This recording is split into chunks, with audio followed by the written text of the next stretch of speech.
नमस्कार दोस्तों, मैं इंतजार रुड़ावत बायोलॉजी सब्जेक्ट के साथ इस YouTube चैनल के माध्यम से आप सभी का तहे दिल से हार्दिक अभिनंदन करता हूं। हाँ तो दोस्तों, हमारा जो पीछे का जो लेसन चल रहा था केमिकल कोऑर्डिनेशन इन ह्यूमन, इसका जो सेकंड पार्ट है उसमें हम पढ़ने जा रहे हैं पिट्यूटरी ग्लैंड। क्या पढ़ेंगे हमें? पिट्यूटरी ग्लैंड, पीयूष ग्रंथि। अगर हिंदी में कहें तो इसको पीयूष ग्रंथि।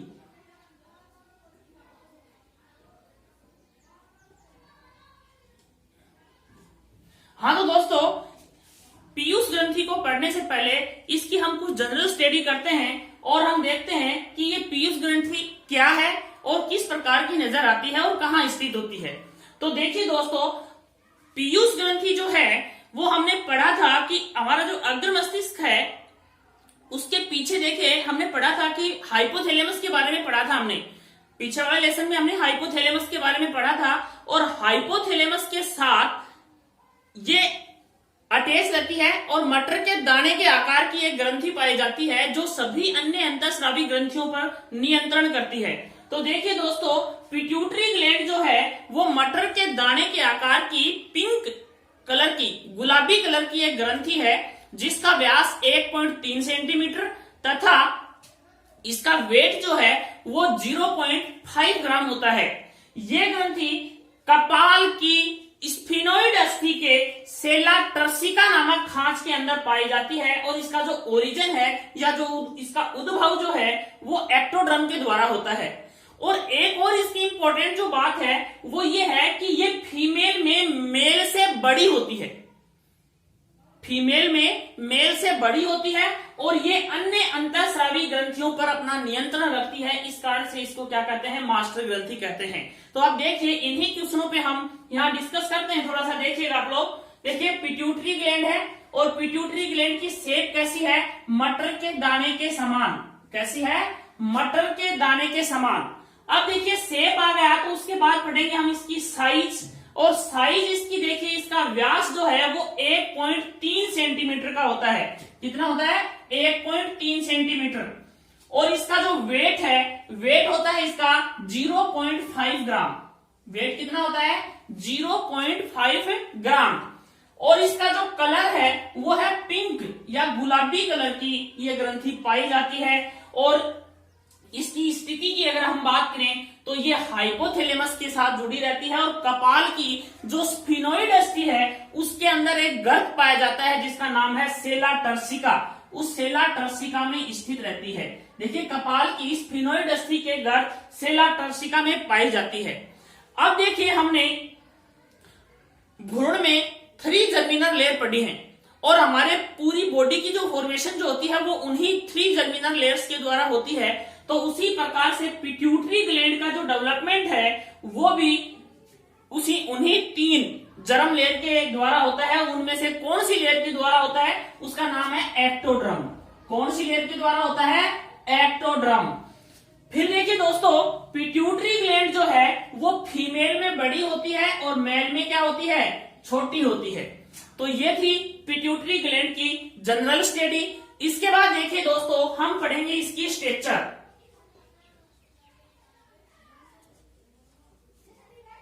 क्या पढ़ेंगे? इसकी स्ट्रक्चर पढ़ेंगे।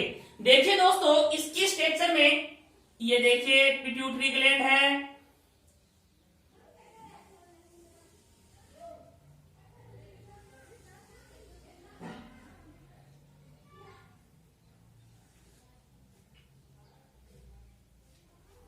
हाँ दोस्तों देखिएगा,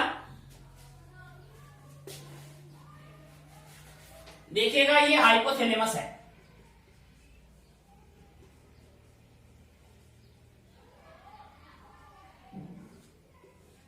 इस हाइपोथैलेमस के साथ ये पिट्यूटरी ग्लैंड जुड़ी रहती है। अब देखिए, इस पिट्यूटरी ग्लैंड के 2 पार्ट्स हैं। 2 पार्ट्स आपस में मिलकर के पिट्यूटरी ग्लैंड की फॉर्मेशन करते हैं और ये दोनों ही पार्ट्स, इन दोनों की अपनी अलग अलग विशेषताएं हैं क्योंकि इनका उद्भव भी अलग अलग स्थानों से होता है।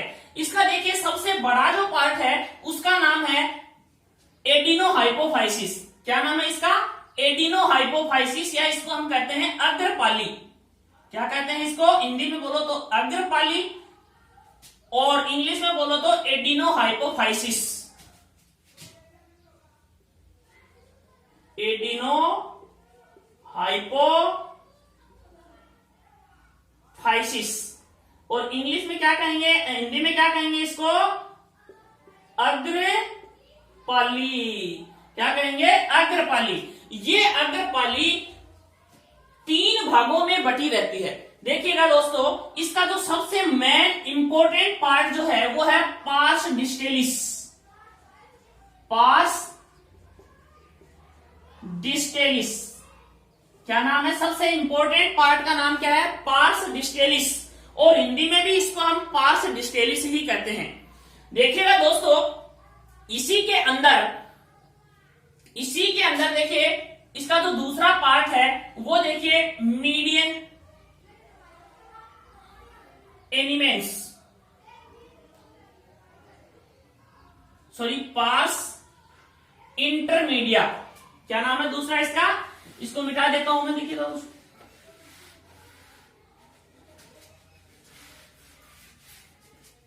पार्स इंटरमीडिया, थोड़ा बड़ा लिख देता हूं, इंटरमीडिया। और जो तीसरा जो पार्ट है इसका वो ये है पार्स इंटरमीडिया, और तीसरा जो पार्ट है इसका पार्स ट्यूबरेलिस। पार्स ट्यूबरेलिस। हाँ तो दोस्तों देखिए, ये तीनों पार्ट आपस में मिलकर के और किसका निर्माण करते हैं, ये एडिनोहाइपोफाइसिस का निर्माण करते हैं। किसका निर्माण करते हैं, एडिनोहाइपोफाइसिस। हाँ तो दोस्तों देखिए, ये अग्रपाली जो है, सबसे पहले देखिए इसका उद्भव किससे होता है। अग्रपाली का उद्भव मैं यहां लिख रहा हूं, देखिएगा यहां पे बता रहा हूं आपको, इसका विकास या उद्भव कहां से होता है। देखिए एम्ब्रियोनिक स्टेज के अंदर हमारी जो फेरिंग्स है, ये जो फेरिंग्स वाला पार्ट्स है, ये एम्ब्रियोनिक स्टेज में आउटग्रोथ के द्वारा और ये किसकी फॉर्मेशन करता है, एडिनोहाइपोफाइसिस की फॉर्मेशन करता है। देखिएगा किसके द्वारा, फेरिंजियल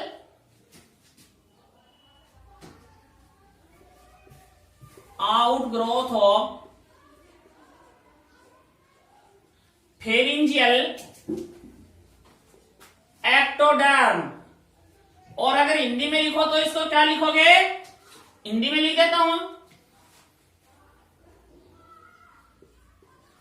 गर्सनीय बहिर्वर्दी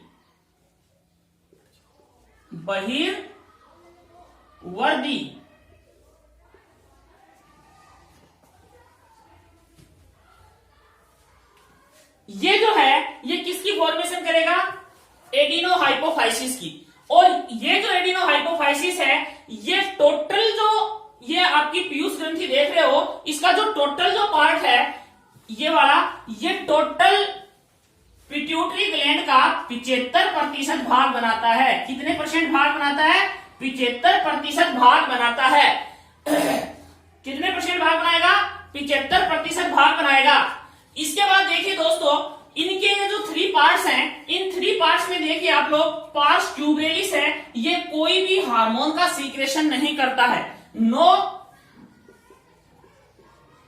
सीक्रेशन, ये किसी भी हार्मोन का सीक्रेशन नहीं करेगा। इसके बाद देखिए पार्स इंटरमीडिया है, ये एक हार्मोन का सीक्रेशन करेगा। और ये जो पार्स इंटरमीडिया है, ये वास्तव में ह्यूमन के अंदर रूडिमेंट होता है, मींस ये इतना डेवलपमेंट नहीं, इसका ये ज्यादा डेवलप नहीं होता, और ये एडिनोहाइपोफाइसिस के साथ ही मिल जाता है। इस कारण से इसको हम इसी के तहत पढ़ते हैं। और ये एक हार्मोन का सीक्रेशन करेगा। कितने हार्मोनों का सीक्रेशन करेगा, एक हार्मोन का। कौन सा हार्मोन है वो, मेलेनोसाइट। कौन सा हार्मोन है, मेलानोसाइट हार्मोन का सीक्रेशन करेगा। इसके बाद देखिए दोस्तों, इसका जो सबसे इंपॉर्टेंट पार्ट है वो है पार्स डिस्टेलिस।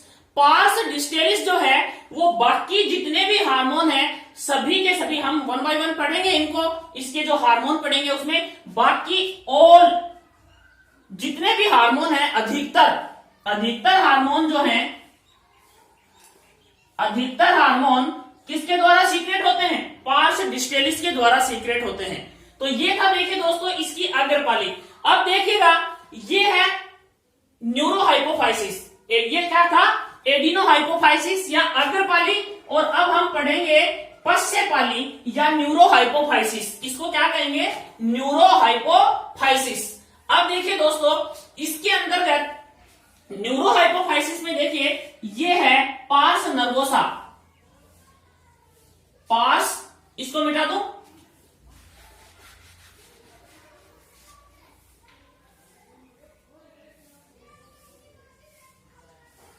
पार्स नर्वोसा, ये है मीडियन एलिमेंट्स,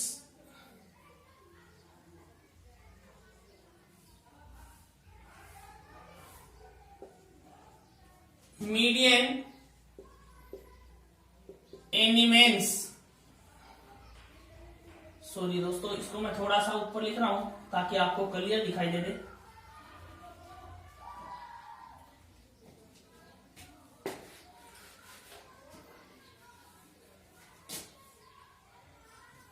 इसको कहेंगे median elements,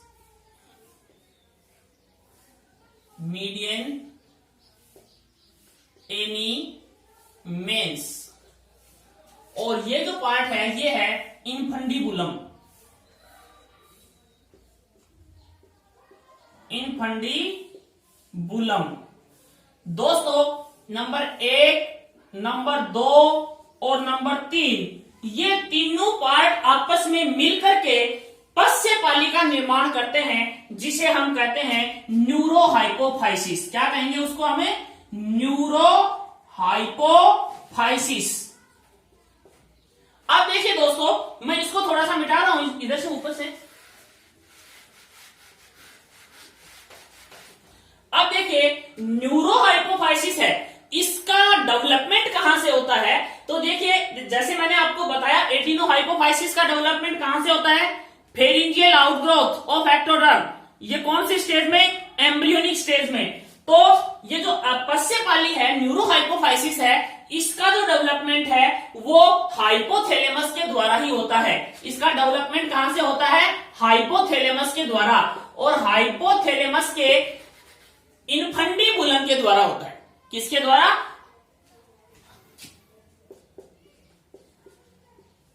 infundibulum of hypothalamus, hypothalamus Hindi में भी इसको यही कहेंगे। हाइपोथैलेमस के इनफंडिबुलम के अतिवर्ती के द्वारा पश्चपाली का निर्माण होता है। और ये टोटल जो पिट्यूटरी ग्लैंड है इसका कितने % भाग बनाती है? तो देखिएगा हमारा जो पहला क्वेश्चन उसमें भी यही क्या था। दूसरी बात देखिए इसमें, देखिए हमने बताया था आपको कि एडिनोहाइपोफाइसिस जो है वो 75% पार्ट बनाती है पिट्यूटरी ग्लैंड का। तो न्यूरोहाइपोफाइसिस कितना बनाएगा? 75 100 में से माइनस कर दीजिएगा, 25% पार्ट जो है वो कौन बनाता है? न्यूरोहाइपोफाइसिस बनाता है। राइट दोस्तों, देखिए ये इसकी स्ट्रक्चर है। अब देखिए इसमें एक बहुत ही शानदार ट्विस्ट है इस पिट्यूटरी ग्लैंड में। देखिए मैं इसको मिटाता हूं, स्ट्रक्चर के बाद इसको मिटाता हूं और फिर वो समझाता हूं आपको।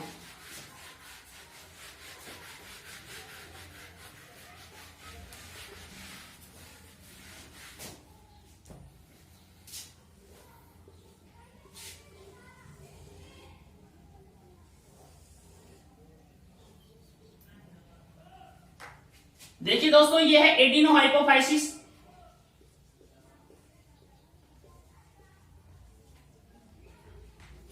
और ये है न्यूरोहाइपोफाइसिस।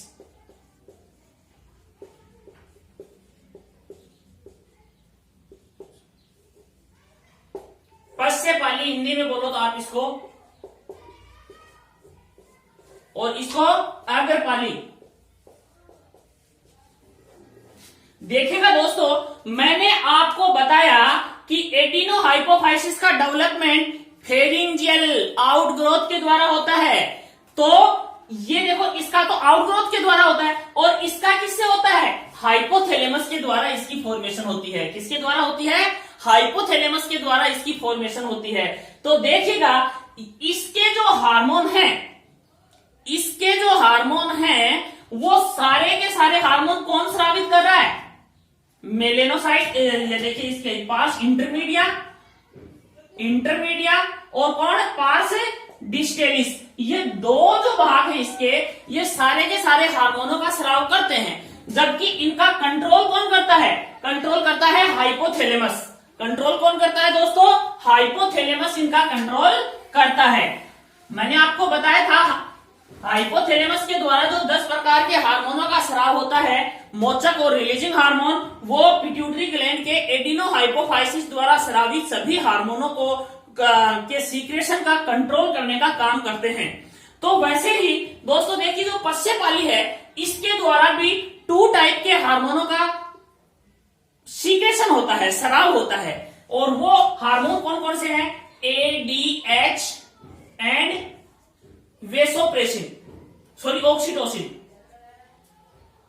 ऑक्सीटोसिन।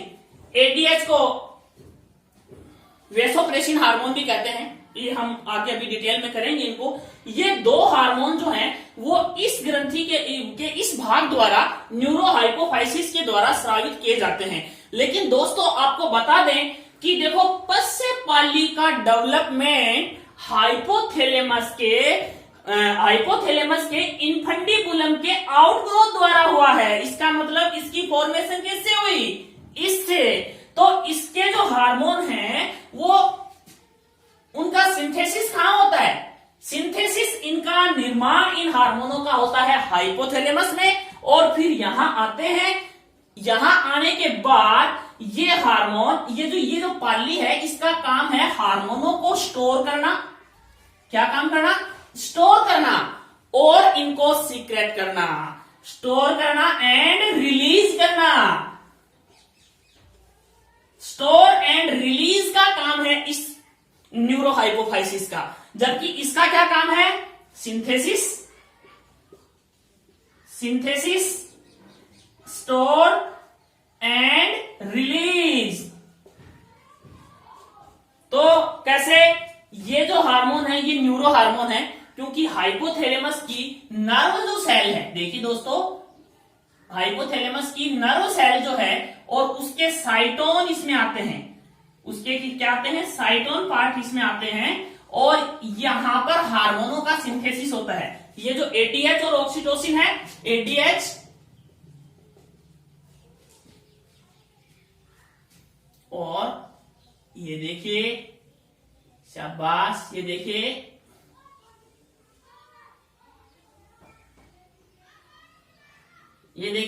ये नर्व सेल हैं। क्या है ये? नर्व सेल हैं। आपके नॉलेज के लिए मैं बता दूं,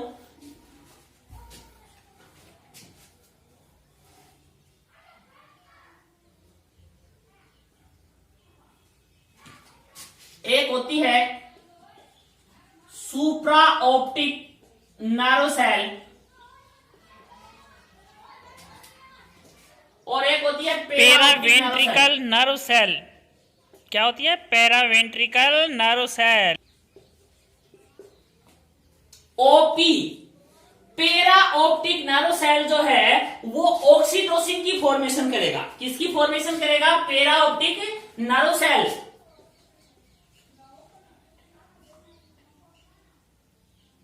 पेरा नर्व सेल जो है किसकी फॉर्मेशन करेगा? ऑक्सीटोसिन की। तो यहां पर क्या बनेगा दोस्तों? ऑक्सीटोसिन। क्या बनेगा? ऑक्सीटोसिन। और यहां पर क्या बनेगा? एडीएच। और ये दोनों हार्मोन कहां आएंगे? यहां बनने के बाद न्यूरोहाइपोफाइसिस में, और न्यूरोहाइपोफाइसिस में स्टोर हो जाएंगे, और स्टोर होने के बाद ये यहां पर आवश्यकता अनुसार उनको रिलीज कर दिया जाएगा। और यहां पर जो बनने वाले जो हार्मोन हैं उनका सिंथेसाइज कहां होता है? एडिनोहाइपोफाइसिस में, और इनको ये क्या कर देंगे, यहां से रिलीज कर देंगे। ओके।